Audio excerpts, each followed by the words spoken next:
This honest and true video review is on this amazing custom curtain. I purchased this from Amazon, and as you can see, it's come nice and secure, tightly packed.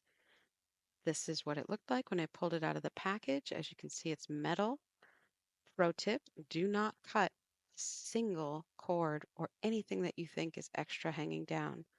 Simply just unroll it and take out some tools. You're going to need a screwdriver, or I used a drill.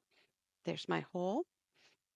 Simply screw in clips. I did it above the window frame. I found it very, very, very simple to install.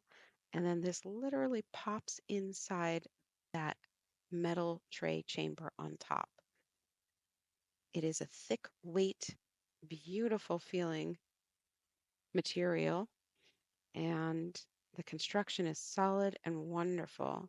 It feels very, very luxurious and custom exactly to what I sent my measurements.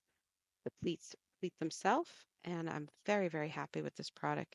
Simple install and beautiful. Find it on Amazon.